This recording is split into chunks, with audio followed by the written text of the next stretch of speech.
from the rugged desert outside Yuma, Arizona. This is Outpost Outspoken. Outpost Outspoken is the official podcast of U.S. Army Yuma Proving Ground, which conducts natural environment testing of military equipment in Arizona, Alaska, and the tropics. Welcome to Outpost Outspoken. I'm your host for this segment, Anna Henderson. In this episode, we welcome Peter Lariviere. He was selected as Yuma Test Center's Mission Support Employee of the Quarter. Let's get to know more about him and his career at YTC. Welcome, Peter. Thank you for having me. Thank you for joining us. Now, you've had an interesting career at Yuma Proving Ground. Tell me about your start here.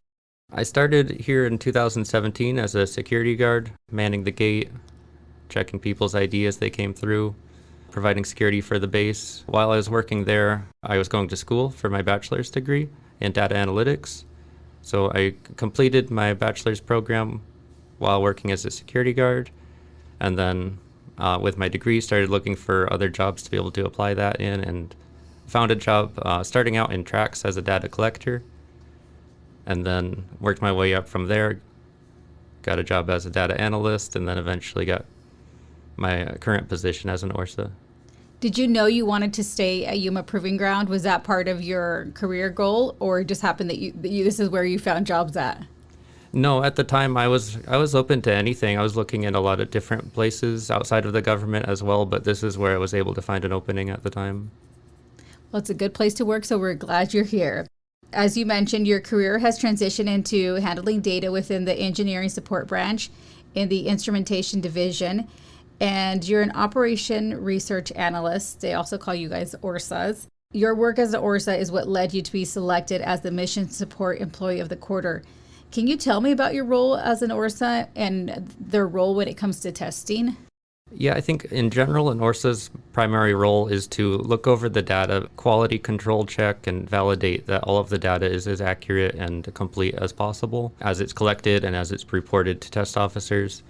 My specific role in the engineering support branch, I work in process improvement and development.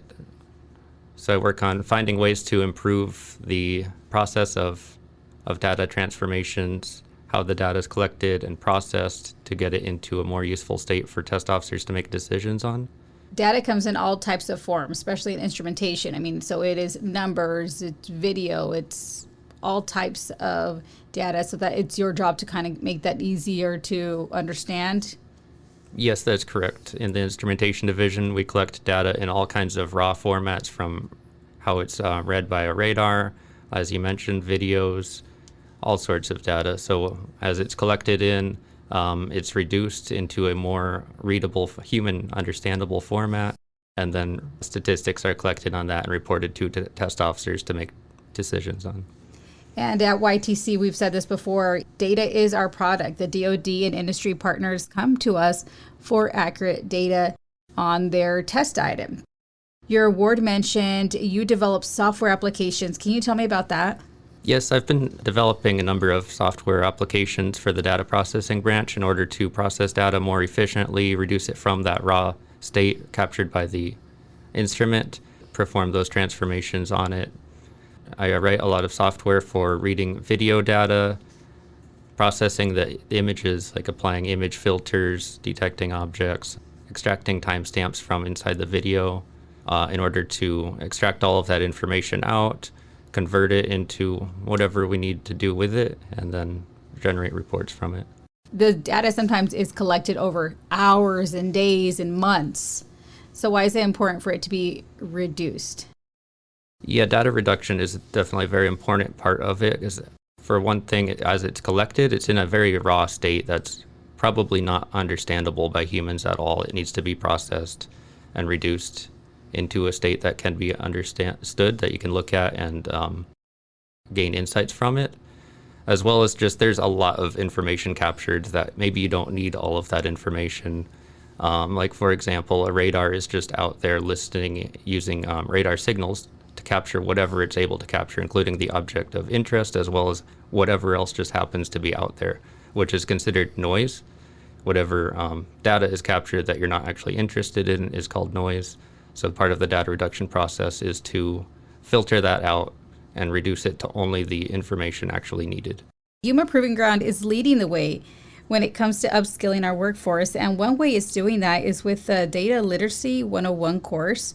And you're involved in that. So can you tell me about the course and what your involvement is? Yeah, the data literacy course is led by Richard Hernandez, the Chief Data and Analytics Officer here at YPG. It's a course that's being offered out to everyone here at YPG to give them a better understanding of what data is, how to use it, how useful it can be. You're getting people from all different types of positions, but that all work within YPG. So you're catering the program to their position, or at least allowing them to do projects that would help their position? Yes, part of the course is for everybody to think of applications within their work area, come up with their own use cases and examples. And then as we're explaining various concepts in processing, transforming data, calculating statistics, we have exercises where they apply those to their specific examples for the course, so they get hands-on experience in that way.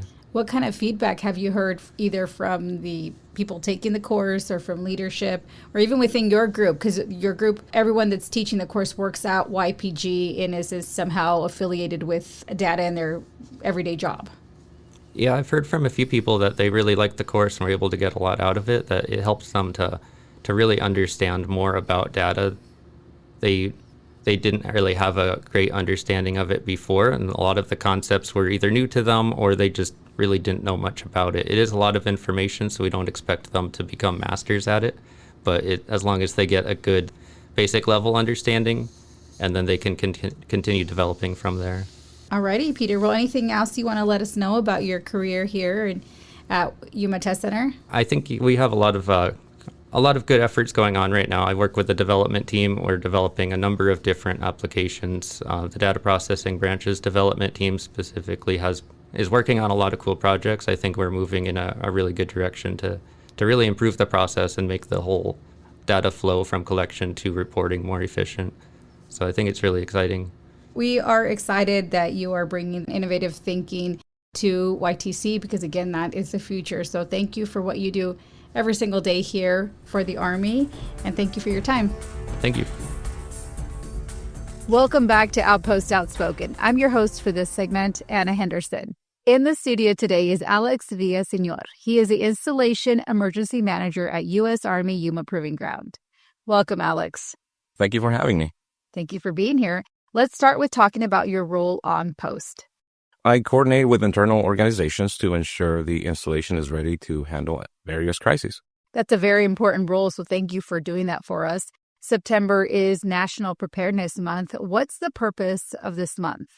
National Preparedness Month aims to raise awareness about disaster preparedness and encourage individuals and communities to take action. How can communities take action? Well, creating plans and building kits. National Preparedness Month promotes resilience and highlights available resources to help everyone prepare. And you're there to guide us through it. Your position requires a lot of planning and thinking ahead and practice. What are some of the things YPG does to prepare for emergencies?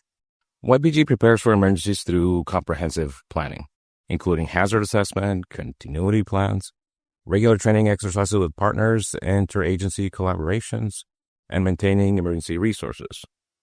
And, of course, proactive public awareness campaigns like the Ready Army campaign, especially during National Preparedness Month. We focus on being ready for YPG's unique challenges. During an emergency, what is one of the methods or the main methods for personnel and families to receive information and guidance if they're living or working on post?